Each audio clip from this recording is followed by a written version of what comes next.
Alam mo ba kung kailan parang umiikot ang mundo sa iisang tao? Well, si Kevin Durant ay nasa mismong lugar na iyon ngayon. Ang lalaki ay nasa mata ng mga negosasyon na may mga koponan na nagbabantay sa kanya at mga alingaw-ngaw na lumalabas sa lahat ng dako. At tingnan mo, hindi lang ito basta-basta na tsismis sa likod ng mga eksena, pinag-uusapan natin ang tungkol sa isa sa pinakamagagandang manlalaro sa lahat ng panahon, isang taong kahit na sa kanyang ika-17 season ay maaari pa ring ganap na baguhin ang kapalaran ng isang prangkisa. Pag-isipan ito. Ang isang koponan na nagdaragdag kay KD sa roster ay hindi lamang nakakakuha ng isang walang katotohanan na talento, ngunit isang manlalaro na napatunayan na maaari niyang dalhin ang mga koponan sa tuktok. At hindi ito basta-bastang tuktok, ito ang lugar na naghihiwalay sa mga dakila sa mga tunay na immortal sa NBA. Sino ang hindi gusto ng isang tao na may average na 27.3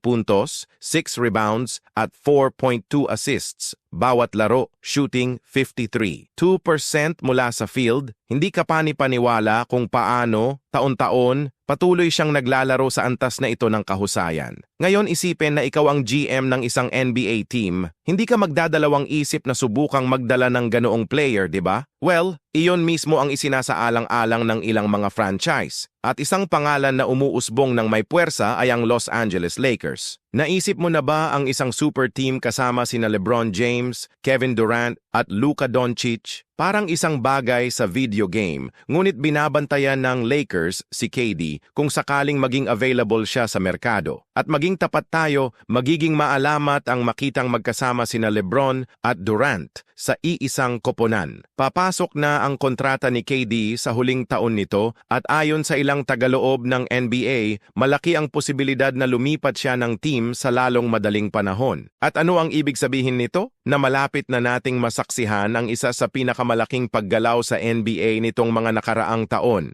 Ngayon, hawakan mo ito. Kung mapupunta nga si Durant sa Lakers, ano ang ibig sabihin nito para sa liga? Ang isang koponan na may LeBron, Durant at posibleng Luka ay maaaring walisin ang sinuman sa kanilang landas. Ngunit mayroon ding isang catch. Gumagana ba ang isang trio na ganito kalaki? Dahil, aminin natin, ang pagsasama-sama ng tatlong superstar ay hindi palaging garantiya ng tagumpay. Ngunit kung mayroong isang grupo na makakagawa nito, tiyak na ito ang isa. Pero kalma lang, dahil hindi lahat ay umiikot kay KD. May iba pang nangyayari sa NBA na ikinatuwa ng mga tagahanga, ang posibleng pagbabalik ng malalaking pangalan sa slam dunk contest. Kung sinusubaybayan mo ang NBA sa mga nakaraang taon, malamang na napansin mo na ang slam dunk contest ay medyo nawalan ng ningning. Ito ay hindi para sa kakulangan ng pagkamalikhain, ngunit dahil ang mga malalaking pangalan ay tumigil sa pakikilahok. Tandaan ang maalamat na mga edisyon kasama sina Michael Jordan, Dominique Wilkins, Vince Carter at maging ang epikong tunggalian sa pagitan ni Zach LaVine at Aaron Gordon. Nakakakuryente iyon, ngunit sa mga nakalipas na taon, ang kompetisyon ay pinangungunahan ng mga baguhan at manlalaro ng G League na naging sanhi ng pagkawala ng interes ng maraming tagahanga. Ngunit ngayon, maaaring magbago ang mga bagay. Sina Ja Morant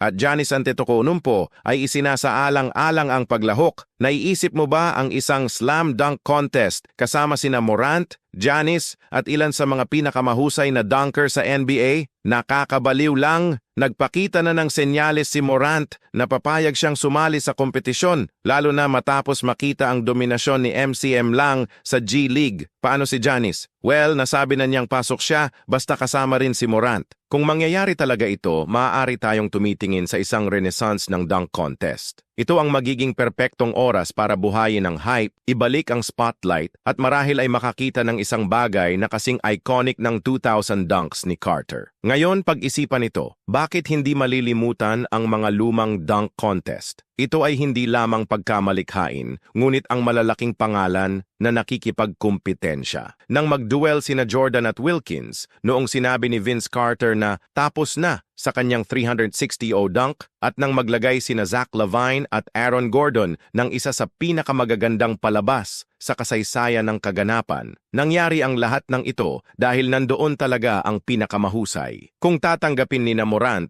at Giannis ang hamon, maaari na tayong makakita muli ng ganito. At alam mo ba ang ibig sabihin nito? Na baka binabawi ng NBA ang wow factor na iyon na nagpapatayo sa amin sa sopa at sumigaw pagkatapos ng isang walang katotohanang laro. Ang katotohanan ay na tayo ay nasa isang mahalagang sandali para sa NBA. Si Kevin Durant ay maaaring magpapalit na ng mga koponan at yugyugi ng buong liga. Ang slam dunk contest ay maaaring bumangon mula sa abo kasama ang mga tunay na bituin na makikibahagi. At sa gitna ng lahat ng ito, maaaring magsimula ang isang bagong panahon. Ano ang mangyayari sa liga kung wala si LeBron sa mga susunod na taon? Sino ang mangingibabaw sa NBA kapag wala na ang mga malalaking pangalan ngayon? Luke, Wembanyama, Antetokounmpo, Morant? Sa anumang kaso, tayo ay nabubuhay sa isang espesyal na sandali. Kung talagang sasali si Durant sa Lakers, makikita natin ang isa sa mga huling kabanata sa tunggalian sa pagitan nila ni LeBron na naging isang makasaysayang pagsasama. Kung sasali nga sina Giannis at Morant sa dunk contest, makikita natin ang kaganapan na muling isilang at ibabalik ang kagalakan na naging dahilan upang ito ay isa sa mga pinakaaabangang sandali ng All-Star Weekend.